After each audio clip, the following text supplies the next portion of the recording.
Assalamualaikum warahmatullahi wabarakatuh. Rekan-rekan sekalian mahasiswa dan Ibu dosen pengampu, Ibu Vika, Febri Mulyati, Eskom, Mkom. Kenalkan saya Andriansa. Saya dari kelas AK 501 Program Studi PJJ Akuntansi Universitas Siber Asia. Pada kesempatan kali ini saya akan mempresentasikan hasil analisa terkait topik fundamental dalam studi perilaku organisasi, yaitu dinamika konflik dalam organisasi. Teori, strategi, dan adaptasi di era industri di 4.0. Presentasi ini merupakan bagian dari tugas ujian akhir semester mata kuliah perilaku organisasi untuk semester tahun ajaran di 2025-2026. Fokus utama kita hari ini adalah memahami konflik bukan hanya sebagai aspek negatif, melainkan sebagai fenomena dinamis yang perlu dikelola secara strategis dalam lingkungan kerja modern.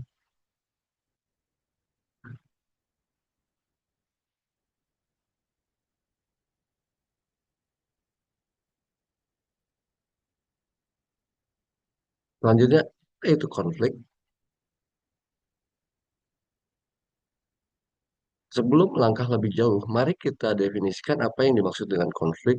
Ada beberapa perspektif ahli yang relevan dalam literatur perilaku organisasi. Menurut Stephen P. Robbins, konflik adalah sebuah proses yang dimulai dari ketika suatu pihak merasa pihak lain telah mengaruhi secara negatif sesuatu yang dipedulikan pihak pertama. Sementara itu, menurut Alin N. Bacon, definisikan sebagai perselisihan internal yang dihasilkan dari beberapa ide, nilai, atau perasaan antara dua orang atau lebih. Poin krusial di sini adalah bahwa konflik melibatkan persepsi secara akademis. Jika tidak ada pihak yang menyadari adanya konflik, maka secara umum dianggap konflik tersebut belum eksis atau belum termanifestasi. Konflik adalah inti dari interaksi manusia dan merupakan kondisi antecedent bagi perubahan organisasi.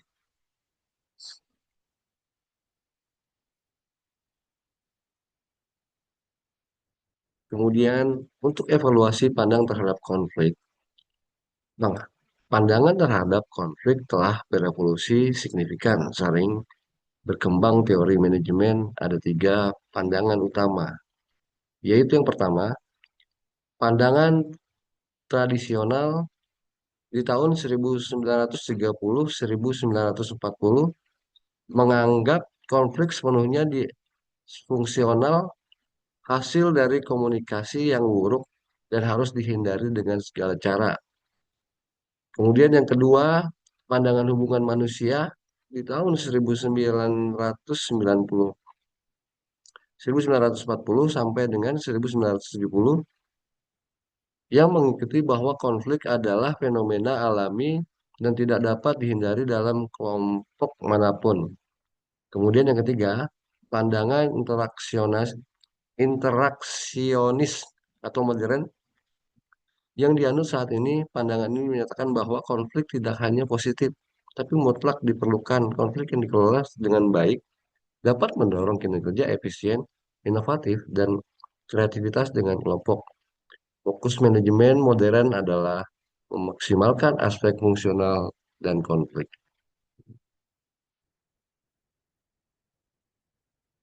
Kemudian, jenis-jenis konflik dalam organisasi berdasarkan fokus dan fokusnya. Robbins dan Judge mengklarifikasikan konflik menjadi tiga jenis utama, yaitu yang pertama, konflik tugas atau text konflik terkait langsung dengan muatan dan tujuan kerjaan. Ini seringkali fungsional jika dikelola dengan baik. Kemudian yang kedua, konflik hubungan, relationship conflict. berfokus pada isu interpersonal seperti perbedaan kepribadian, jenis ini hampir selalu bersifat merusak atau disfungsional karena menghambat komunikasi dan fokus kerja. Yang ketiga, konflik proses. Proses konflik terkait dengan teknis atau dengan delegasi tugas mengenai bagaimana sebuah pekerjaan diselesaikan, pemahaman jenis konflik ini krusial untuk memilih strategi penyelesaian yang tepat. Selanjutnya, untuk tingkatan konflik, locus of conflicts, konflik ini juga dapat terjadi pada berbagai tingkatan atau lokus yang berbeda dalam struktur organisasi. Yang pertama, konflik interpersonal terjadi dalam diri individu itu sendiri. Seringkali beberapa dilema etika atau pilihan sulit. Kemudian yang kedua, konflik interpersonal terjadi antara dua individu, misalkan karena perbedaan gaya kerja. Yang ketiga, konflik intergroup terjadi dalam suatu tim atau kelompok kerjasama yang sama. Yang keempat, konflik intergroup terjadi antara departemen atau divisi yang berbeda, seperti konflik antara tim produksi dan tim pemesanan mengenai prioritas proyek. Setiap tingkatan ini memerlukan pendekatan mediasi yang berbeda. Nah, selanjutnya, faktor penyebab terjadinya konflik. Faktor-faktor ini dikenal sebagai antecedent condition atau kondisi dahuluan konflik, yaitu yang pertama, struktur. Ukuran kelompok, tingkat spesifikasi tugas, dan sering berketergantungan antar departemen dapat memicu konflik struktural. Kemudian yang kedua, komunikasi, kesalahan interpretasi, penggunaan jargon teknis yang tidak dipahami atau gangguan pada kanal digital adalah sumber konflik komunikasi yang umum. Kemudian yang ketiga, variabel pribadi perbedaan di antara nilai hidup. Perbedaan yang ini tolak belakang serta emosi individu yang tidak stabil sering menjadi pemicu konflik interpersonal. Mengidentifikasi akar penyebab sangat penting untuk manajemen konflik yang efektif.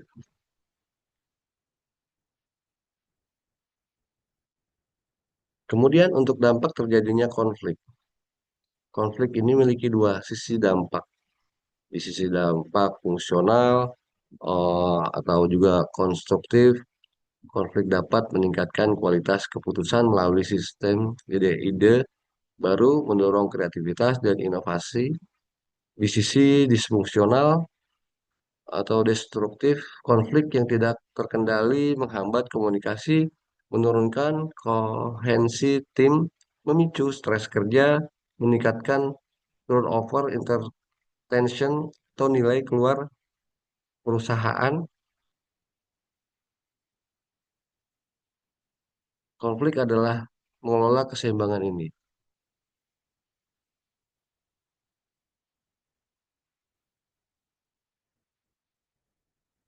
Kemudian bagaimana strategi penyelesaian konflik? Modul, modul Thomas Kilman mengidentifikasi 5 model penanganan konflik berdasarkan tingkat ketegasan, asesentivitas, dan kerjasama kooperativitas. Cooperativeness.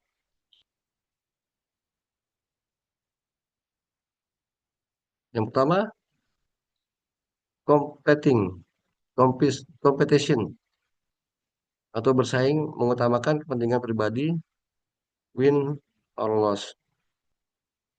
Yang kedua, kolaborasi menjadi solusi yang memuaskan kedua belah pihak, win-win. Avoiding atau menghindari, mengabaikan atau menekan konflik. Yang keempat, accommodating atau mengakomodasi, mengalah demi menjaga hubungan, loss loss and win. Yang kemudian yang kelima, compromising, berkompromi, memberi dan menerima kedua pihak mengalah sebagai loss-loss partial. Pemimpinan yang efektif harus lincah memilih strategi yang paling tepat sesuai konteks situasi.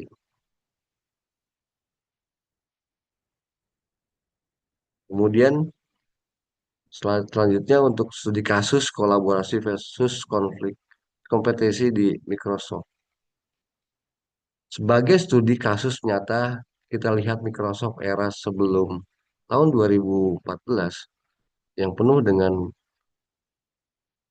perang antar divisi yang menghambat produk mobile mereka. Intervensi kunci yang dilakukan oleh CEO Satya Nadella yang menerapkan sistem lintas platform Microsoft 365 yang memaksa divisi untuk berkolaborasi analisis analisis berperilaku menunjukkan adanya transformasi dari konflik hubungan dengan destruktif menjadi konflik tugas yang inovatif, menghasilkan ekosistem produk yang lebih terintegritas dan sukses di pasaran.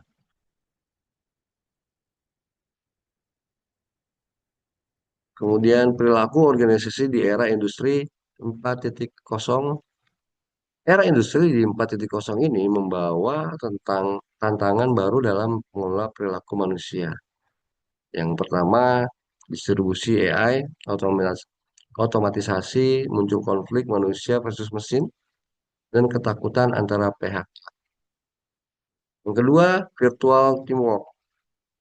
Konflik akibat minimnya interaksi tetap muka dan tim remote. Yang ketiga, digital literasi gap. Konflik antar generasi antar terkait menggunakan teknologi terbaru. Pemimpin harus adaptif terhadap dinamika baru.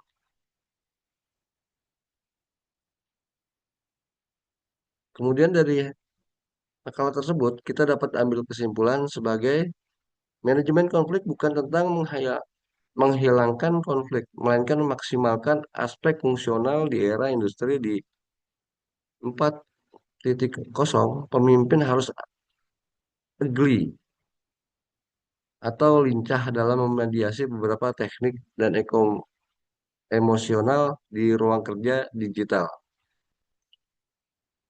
Keberhasilan organisasi sangat bergantung pada kemampuan pengubahan konflik menjadi energi kreatif dan produktif. Terima kasih atas perhatiannya. Wassalamualaikum warahmatullahi wabarakatuh.